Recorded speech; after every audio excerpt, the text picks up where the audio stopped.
Namu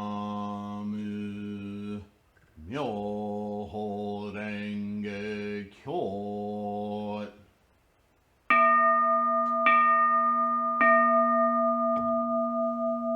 Namu Myoho Renge Kyo.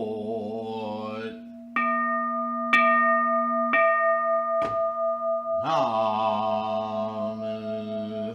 Myoho Renge Kyo.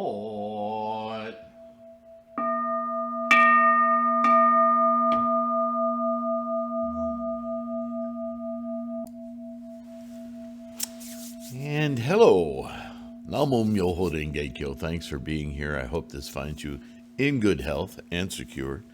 We're going to continue to read some more translations of Nichiren Shonin's Gosho, his honored writings, honored writings show, Gosho. And you know what? I didn't highlight where we left off. As a result, ignorant people routinely study and practice Buddhism, chain of life and death, but instead they are accumulating karma, causing them to be stuck in the chain.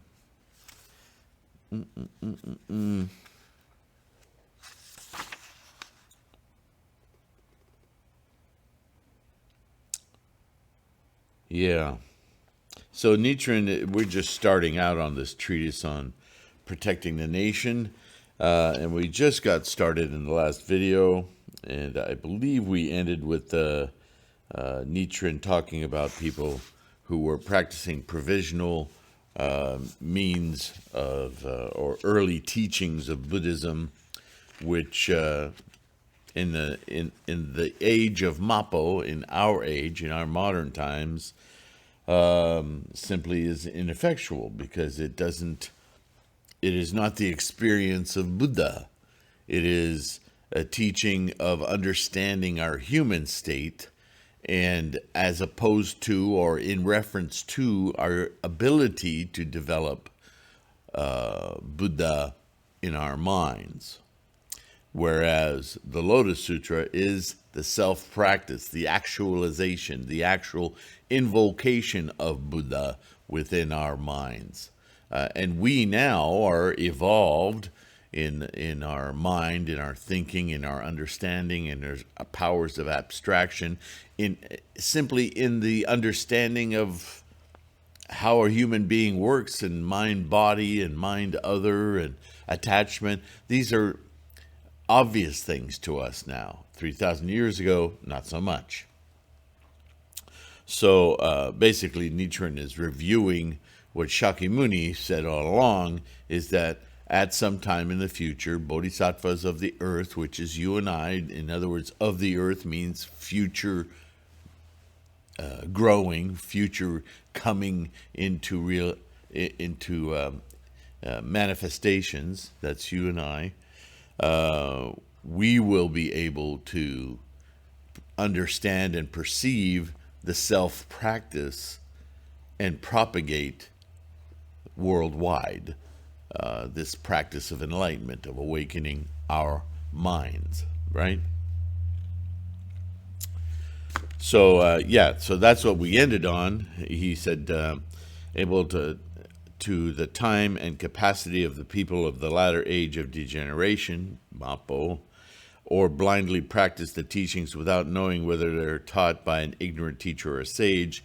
Again, he's setting up the stage to say my other contemporaries, these other groups, sects, teachers that have been honored even for hundreds of years, have handed down a defiled teaching, a corrupted teaching. And so you're not going to attain Buddhahood if you don't practice Lotus Sutra. That's self-practice. And these other sects set about denigrating the Lotus Sutra in favor of their own additions and, mudras, mantras, chanting names of other Buddhas, which are just examples, right, from expedient means. They're not the way to enlighten the self. There's still a form of worship and praying to some other God that will be imbued with enlightenment. They're missing the lesson from day one that enlightenment is personal, it's self-practice, and there is no other. Enlightenment is within our own minds, and within our own minds, in that it's built in, but we're not focused in on it. It's as though, what would be a visceral analogy to this? We're an organism, right? And this organism, this species that we are, needs to procreate to continue existing, right? But when you're 5 years old, what thoughts do you have of sex? What can you even conceptualize about sex? It's not within your grasp, right? You don't have the ability as a 4-year-old or 5-year-old to really understand what the biological drives are for men and women to copulate and to breed or help along the human manifestation into samsara. Those ideas just aren't in the heads of a 4 or 5-year-old. Sorry, it's a gnat flying around. They're not usually singular, so it makes me worry. Anyway, distractions. But as we grow older, and our biology continues to develop, continues to grow, our brains continue to develop and continue to grow, our mind experiences more and more, gets socialized, gets attached, all of those things, also internal processes start to kick in. And we can, at some point, even to our surprise usually, find sexuality begins to appear in our sphere of understanding. It's very much like that the teachings of enlightenment of Shakyamuni Buddha, that the people of his day couldn't conceive of what he was talking about. So he had to spend a lot of time nurturing people's capacity to understand, introducing concepts to them, talking through stories for them to start thinking differently. And he knew at some point humanity will have evolved, have grown up into its own. And many of these things that I'm having to arduously train and teach monks of my day to do, people will simply know naturally. They may not know how to use it, know how to perform it, know how to invoke it and when to invoke it and how to do so, but it will be a natural ability they will have. That's why we're the bodhisattvas of the earth. All human beings are now. But how many of the human beings on this planet have no idea about Buddhism, or let alone how to self-actualize the Buddha within our mind? Right? This is a very select opportunity, you could say, because it requires that we share it. Right? You don't stumble along in your development as a child and a teenager and suddenly run into it and go, oh, I can invoke the Buddha in my mind. I can invoke my Buddha-ness. No, it's not like sex. And we're certainly ready and could understand how to invoke it. This is why the first thing you do when you encounter someone who's not familiar is chant with them, because the ability is there, right? So if people with the ability are then directed on how to do it in a lesser fashion, how to do it mediocrely, You know, um, if you as a pubescent child were told, oh, this is what you do with that drive, desire, and release, is you read pulp fiction novels. That's the goal. First of all, I don't know how arduously we would stick with that program because our bodies would be very strongly indicating otherwise. But the analogy holds. To teach people lesser or earlier, not lesser, but earlier teachings of Buddhism as though that was the path to release, to liberation, to achievement of enlightenment. It's just, it's outright insulting, right? And this is Nichiren's posture. What are you doing, right? So, as a result, ignorant people routinely study and practice Buddhism in order to be free of the chain of life and death, but instead they are accumulating karma, causing themselves to be stuck in the chain. Because they never figure out or are taught or follow a program of self-practice that invokes enlightenment. Instead, they're doing all these bizarre rituals that don't get you there. So you're stuck because the rituals become an attachment and a habit, and you're basically no different than your samsaric brethren who know nothing about Buddhism. In fact, you're kind of worse off because you're studying Buddhism, albeit incorrectly, and so you're blinded when somebody comes along. No, you can invoke Myoho Renge-kyo and enlighten Buddha in your mind by simply opening your mind, na, and receiving your enlightenment, mu, na, mu, this Buddha-ness. And they'll look at you like, well, I'm studying this. This is going to get me there. Not, right? It's created a major obstacle within the ranks of Buddhism itself. How terrible is that? This is what produces Nichiren's ire, right? All right. About 50 years ago, a crafty monk wrote a book entitled The Collection of Passages on the Nembutsu and the Original Vow. This is Nichiren now.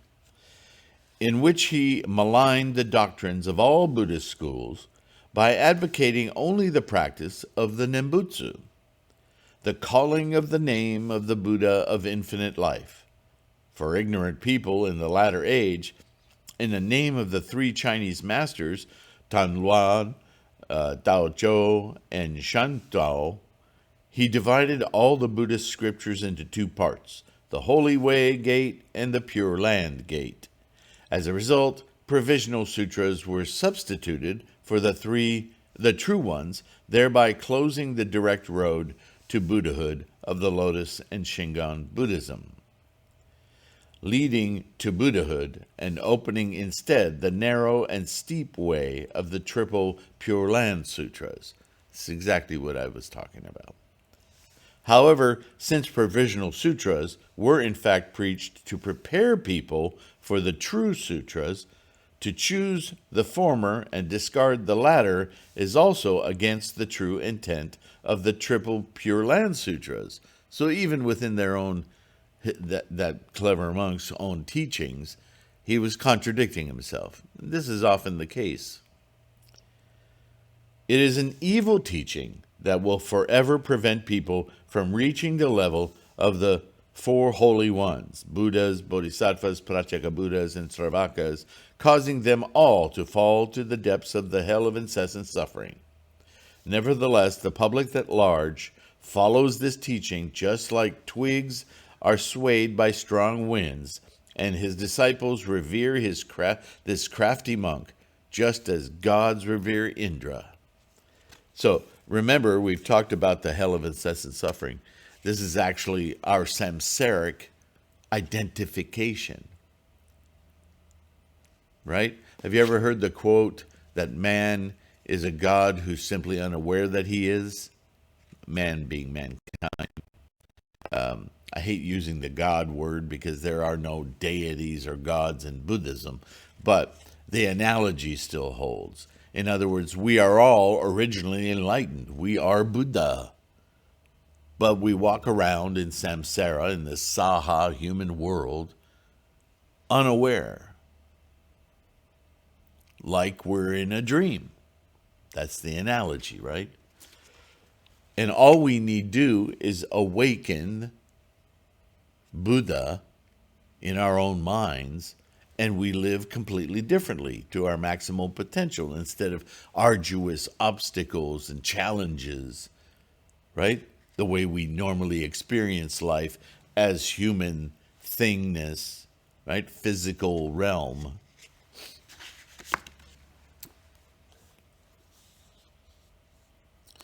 Many books have been written with the aim of refuting this evil doctrine, such as Deciding the Meaning of the Pure Land, Denouncing the Collection of Passages on the Nembutsu, and Refuting the Evil Dharma. Although the authors of these books are all well-known, Buddhist monks of high virtue, they have not thoroughly revealed the fundamental reason why the collection of passages on the Nembutsu discredits the true Dharma. Contrary to their intention, therefore, they only help to propagate the book. They are like a light drizzle during a severe drought that helps to kill trees and grasses instead of reviving them, or like cowardly soldiers placed in the front line of battle who only serve to encourage the powerful enemy. This was so disturbing to me that I wrote a work entitled Treatise on Protecting the Nation, which is what we're now going to dive into, to clearly explain why the collection of passages on the Nembutsu denigrates the true Dharma. I hope that all people, monks, clergy, and laity alike, will make use of this work, ignoring the mundane, to plant the seedling of merit for eons to come. Now, I would like to examine whether the Dharma expounded in the collection of the passages on the Nembutsu is true or false according to the Buddha's sutras and on their interpretations by bodhisattvas. I will leave it all up to the Buddha whether those who read this book will put resolve in it or call it slander. I will not insist on my own opinion. So this is an interesting stance, right? This is the scholarship of Nichiren. He's saying, I'm not speaking my own opinion. I'm just a man. I'm a monk, Nichiren. But I see something very true here in my study of all Shakyamuni's writings, all the commentaries on Shakyamuni's writings, and all the bodhisattvas before me, the great scholars before me, like Nagarjuna, like Vasubandhu, right? Like Tendai, like Miaolo, like Dengyo. There's no accident that these are great scholars. Look at what they wrote, what they discovered, what they continued to repeat.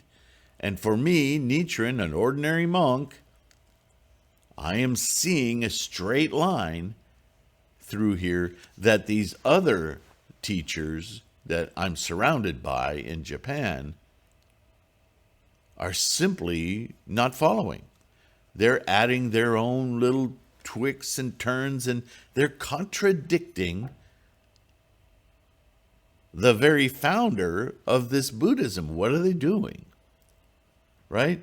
It would be like if you owned a Ford F-150 truck and you went and bought a Ford F-150 repair manual and you opened the pages and started to work, but all the pages inside the manual were about a Volkswagen Beetle. You would have a really difficult time fixing your truck. And yet that's what these people are doing. They're not going by the correct manual. They're not going by the correct teaching. They're deviating. They're using a lot of the same terms like nuts and bolts and torque and piston and all of that, but it's completely off the mark. You see? So, he goes on. I will divide this book into 7 chapters. In the first chapter, I will try to make it clear that the teachings of the Buddha should be divided into 2, the true and the provisional. The second chapter will cover the rise and fall of Buddhism in the ages of the true, the semblance, and the latter dharmas after the death of Shakyamuni Buddha. Right? Why is that so, and where is it said? The third chapter will expound the reason why it is correct to characterize the collection of passages on the Nembutsu as maligning the true Dharma. And in the fourth chapter, we will see that what the sutras say about slanderers of the true Dharma and how they should be dealt with. In the fifth chapter, I will show how difficult it is to encounter a good friend, remember we talked about that, and the true Dharma, while in the sixth chapter, I will discuss the cautions that practitioners of the Lotus and Nirvana Sutras should bear in mind. In the seventh chapter, I will answer questions that pertain to the above. So he's laid out his introduction to a treatise on protecting the nation. And where are we time-wise? Okay, so first chapter, true and provisional teachings. So how do we know? We keep talking about provisional and self-practice. How do we know the difference? Where does he get the information to be able to make that claim, right? In this first chapter, I shall try to explain why the teachings of the Buddha should be divided into true and provisional teachings. This chapter will be subdivided into 4 sections. The first section will clarify the order in which major sutras and their branch sutras were preached. The second section will show how the comparative depth in doctrine among various sutras, while the third section will distinguish Mahayana from Hinayana teachings, and the fourth section will explain why the provisional teachings should be discarded in favor of the true teachings. Being very formal and erudite. Section 1, the preaching order of major sutras. To start, I shall make clear the order in which major sutras and their branch sutras were preached. So we're going to get a history lesson here. But, you know, these kind of questions come up from you guys every now and again, early on. Sometimes they're never answered, right? But people have asked me over the years, what's the difference between Mahayana and Hinayana? Why do you call it Hinayana? Some people take offense to that term, and it is a kind of a pejorative of sorts.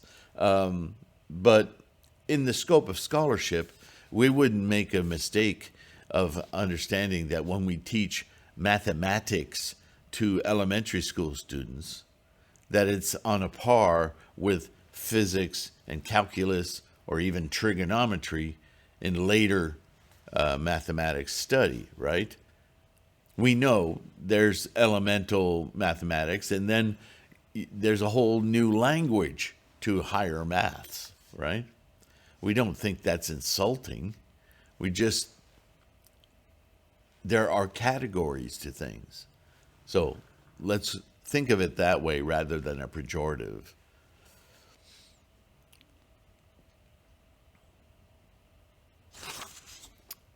Question.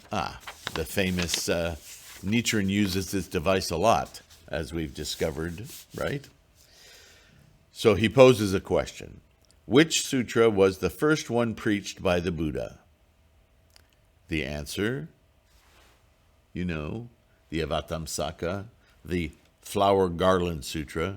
This translation calls it the Flower Garland Sutra. In Japanese, the Kigan Sutra.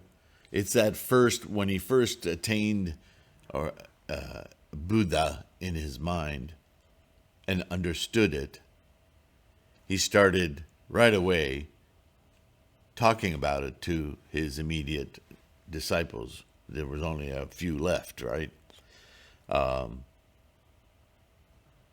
And I mean, this was exciting. So if you read the Avatamsaka, you'll see it's so bewilderingly amazing. Lots of flowery language. And you can imagine these followers, disciples, these few people that remained around him, looked at him like, what in the hell are you talking about?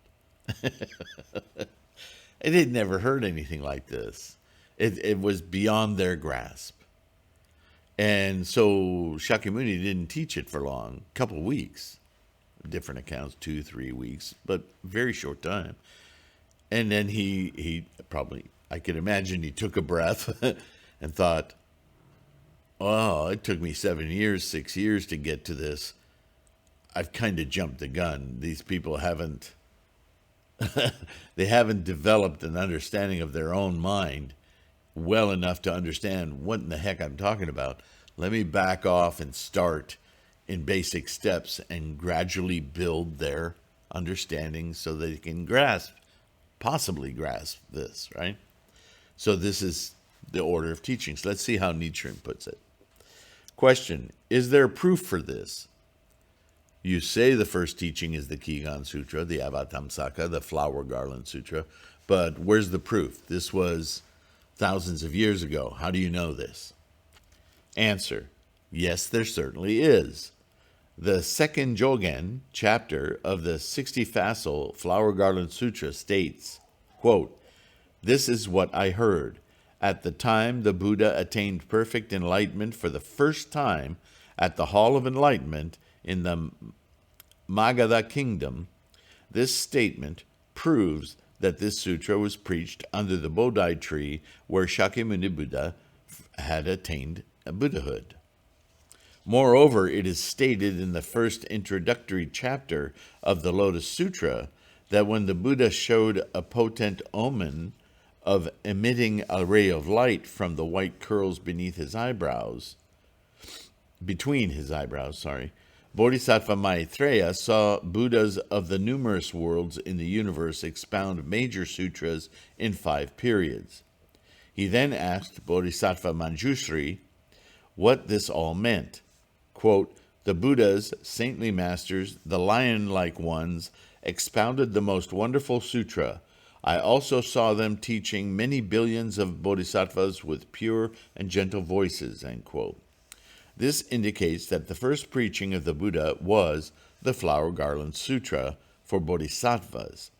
Also, in the expedience chapter of the Lotus Sutra, the Buddha refers to his experience upon attaining enlightenment, stating, quote, sitting under a Bodhi tree for the first time, I meditated on the tree, strolled about, then various heavenly beings, such as King of the Brahma heaven, Indra, the 4 heavenly kings who protect the world, and great freedom God, and billions of their retainers, respectfully held their hands in Gosho, bowed, and requested me to preach. This passage from the Lotus Sutra indicates when the Flower Garland Sutra was preached. Hence, the first facile of the Flower Garland Sutra includes such names as Vaisravana, Moon God, Sun God, Indra, King of the Brahma heaven, and Great Freedom God, all of whom attended the assembly of the Flower Garland Sutra. Regarding when the Flower Garland Sutra was preached, Facile 27 of the Nirvana Sutra states, and this is a quote from the Nirvana Sutra, upon attainment of Buddhahood by the Buddha, the king of the Brahma heaven requested him to preach, saying, quote, the Buddha please open wide for the people the gate to the Dharma, which is as tasteful as nectar, so on and so forth. You can see the verbiage of the, the sutra right there. The king of the Brahma heaven pleaded with the Buddha again, quote, all the people can be divided into 3 groups, the wise, mediocre, and slow. Of the 3, the wise will be able to understand your teaching. Please preach the Dharma for them. The Buddha then declared, quote, listen carefully, the king of the Brahma heaven, I now will open the gate to Buddhist Dharma for all people. considering, so that's the end of that quote. Considering when the Flower Garland Sutra was preached, Facile 33 of the Nirvana Sutra also states, quote, "It was the same as what I had already expounded in detail for the various bodhisattvas in the past regarding the meanings and reasons of all Mahayana sutras among the 12 kinds of scriptures," end quote. These statements prove that when Buddhas appeared in the world to preach all the scriptures of Buddhism, they necessarily began with the Flower Garland Sutra. Now, I just raced through a lot of terms there that if you're new to this channel, you're probably already confused, and I apologize if that's happening to you.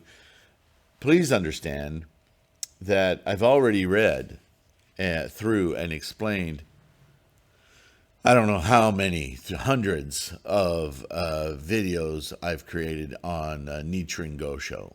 And you can go to the playlist Nichiren Gosho, and you can go through them.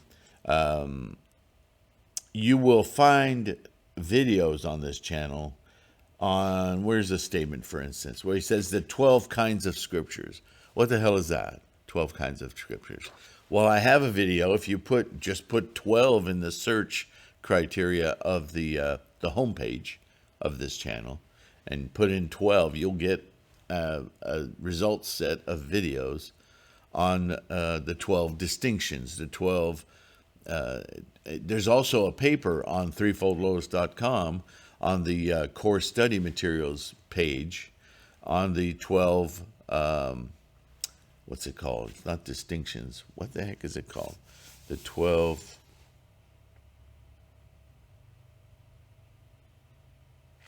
Anyway, there are 12 types of teachings or divisions.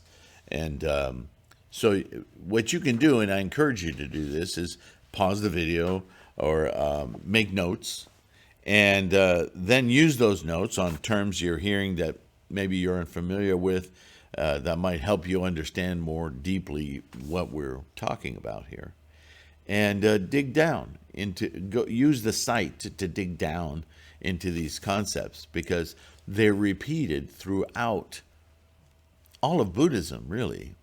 But even in the Gosho and in the Lotus Sutra, these concepts are again investigated and cleared up further from the perspective of self-practice.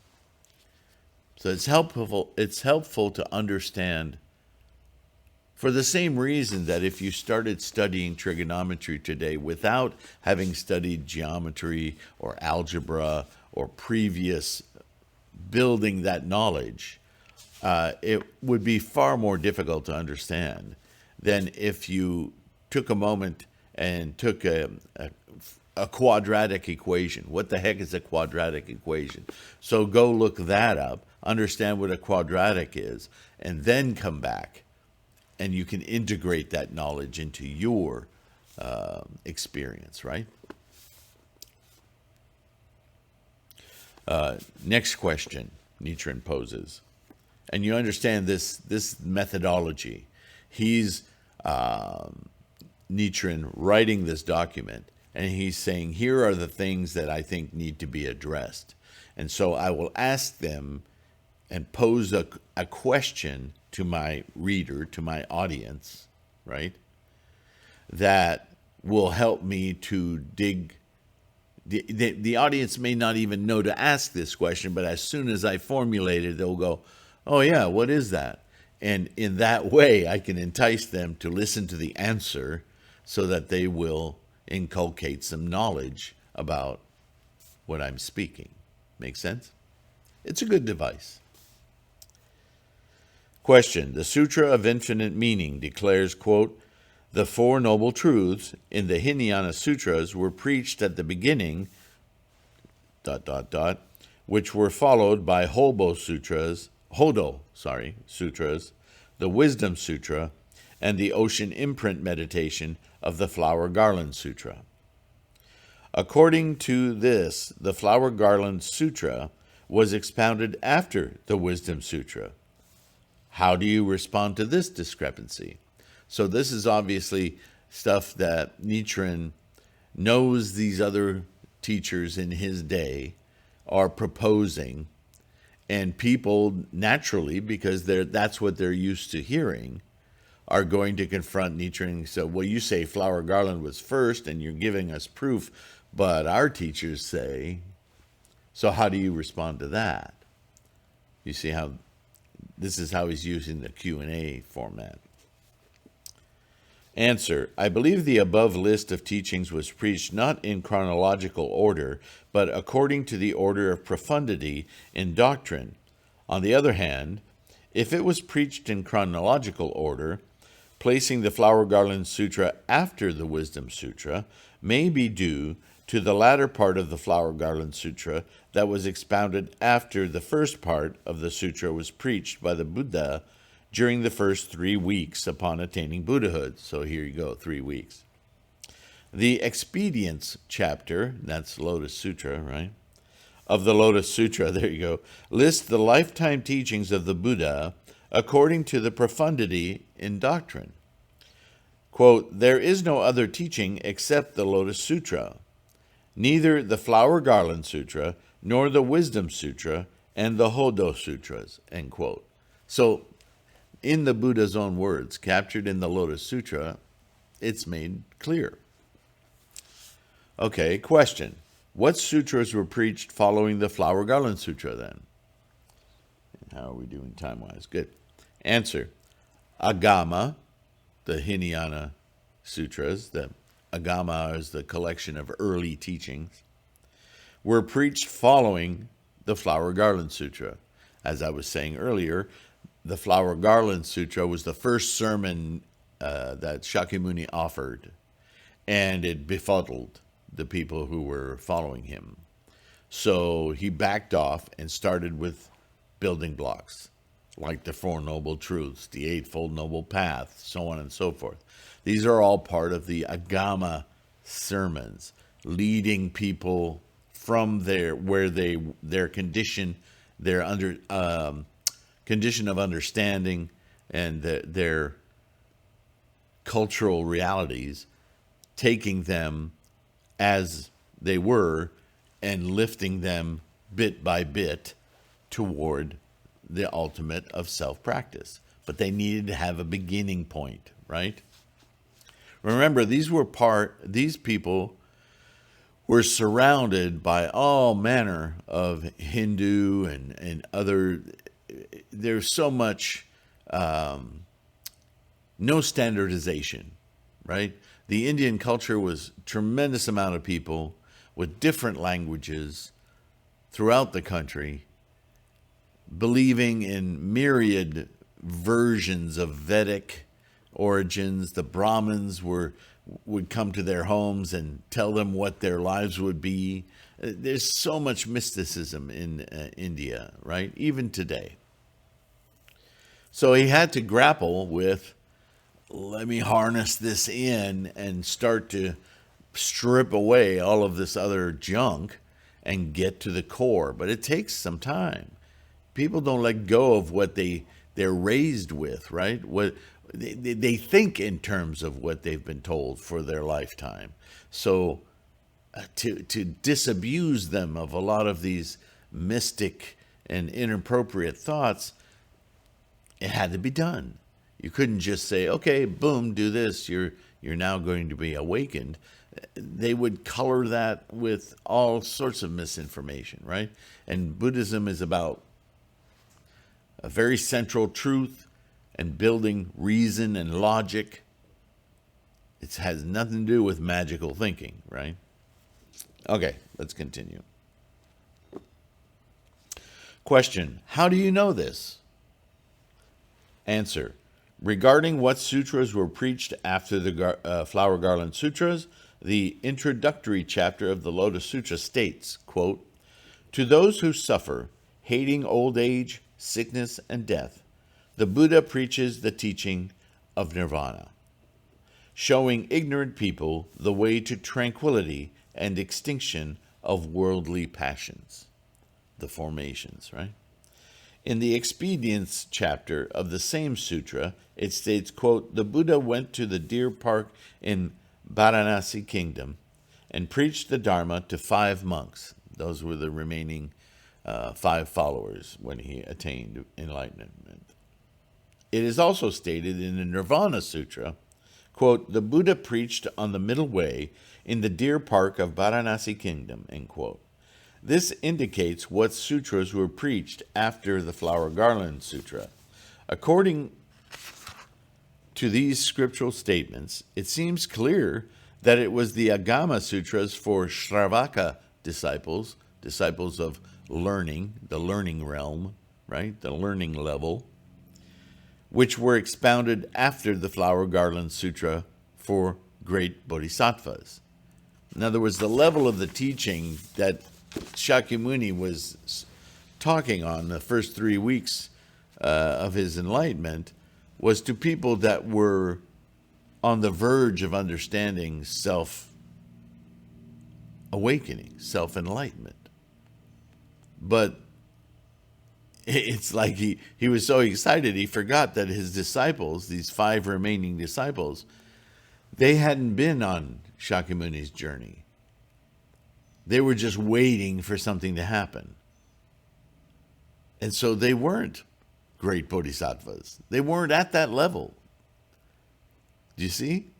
So he had to go, oh, let me back up a few steps, right?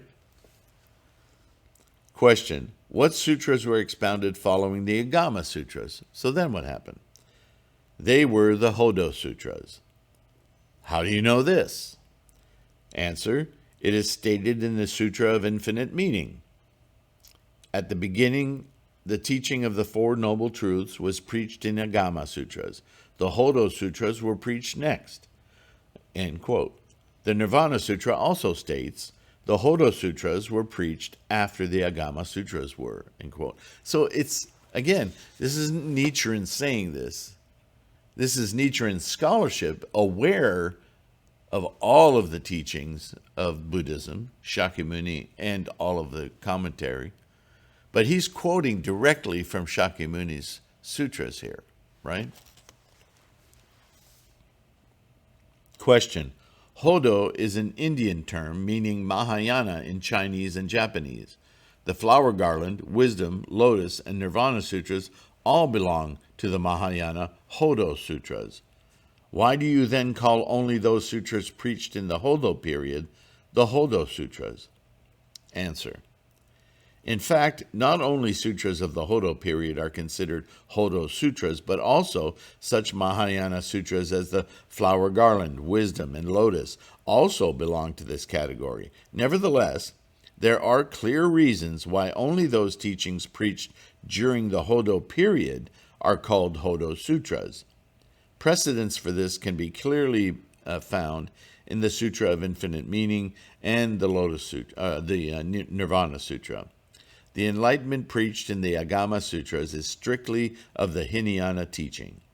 The Buddha then preached the Mahayana teachings, beginning with the Hodo Sutras. The teachings from the Hodo Sutras onward then are all considered Mahayana. However, since the teachings of the Hodo Sutras are the beginning of the Mahayana teachings, they are called Hodo to distinguish these teachings from those preached after. For instance, when the Discourse on the Repository of Abhidharma discussions analyzes cognition into 18 elements, although only 10 and a half of the 18 are of matter, while the remaining 7 and a half elements are of mind, they are called realms of matter because they begin with matter. Okay, now it's getting a little bit muddy, but I don't think that was too hard to follow. He's talking about the general classifications of teachings. How important that is for you and I to practice Myoho Renge-kyo. It's a background. It's a kind of academic, isn't it? To know when the Magna Carta was signed as opposed to other documents in Europe and other places on earth. It's handy knowledge, and if you need to understand the order of things, then you know that you can find that. But it's not necessary for you to follow the laws of your current environment in your culture, in your country, is it? It's just in this kind of way, there's a lot of establishing discussion here, which Nichiren told us that's what he was going to do in this document, establishing with clarity, with quotations, with actual proof from the writings of Shakyamuni and the commentaries, the proper order of teachings. He needs to do this because his whole purpose in doing this is to eventually prove that the Lotus Sutra is the culminating teaching of self-practice, self-actualization. So he's setting the groundwork, right? So don't get too hung up on it. If you're a history buff, though, this is really interesting information, and you can take deeper dives into that outside of this Gosho, right, and research for yourself. Okay, so where are we? Yeah, that's 45 minutes. We will continue with that. Where is this chapter in? Yeah, he eventually gets to the Lotus Sutra, as you could predict. Yeah. Distinctions between Mahayana and Hinayana. That's going to be interesting. Well, this isn't familiar to me, and certainly I can already see a cultural bias in the way we're I have not read a translation that uses the word God so much as in this one. So there's some westernization going on in here, but in general, it doesn't seem to be getting in the way of our understanding. If it is, let me know in the comments, and I'll endeavor to catch this stuff. But I think in general, we're moving along just fine. The next question is, which sutra was preached following the Hodo Sutras? And the answer is the Wisdom Sutra. How do you know this? And then the Nirvana Sutra states that the Wisdom Sutra was preached after the Hodo Sutras were. So, again, he's quoting his sources and establishing the basis for his argument, right? So we will start the next video on which sutra was preached after the Wisdom Sutras. It was the Sutra of Infinite Meaning. Sutra of Infinite Meaning is our ovation, isn't it? To the Lotus Sutra, I mean. So this is where we are. I thank you for listening. I appreciate your time. I hope there's some value in this for you. Again, that's what the comments are for. If I skipped over something too quickly, or if there's something you specifically would like to understand better, I might be able to reference other documents or talk about it on my own, or reference the threefoldlotus.com site, because there may be documents there you could download and study or read online.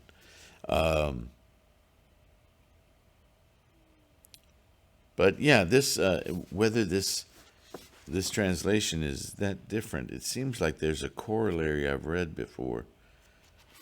But anyway, good stuff. Thank you. Thank you for being here. Thank you for your comments, your emails. That makes me feel like we're engaged. Our Sangha is really working. If you're able to support this channel, Patreon or paypal.me/Sifu Sylvain. That's a direct link to the PayPal account. Or if you just have extra white candles sitting around and you'd like to send that to the school, I certainly will recognize anything you send to support this channel, this Sangha, this effort.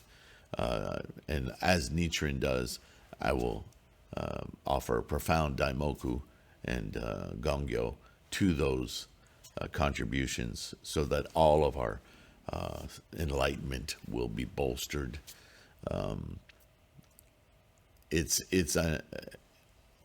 I can't put a value on that support because it affects all of us, right? And that's our strength. That's our conviction. That's our resolve. Namo Myoho Renge Kyo.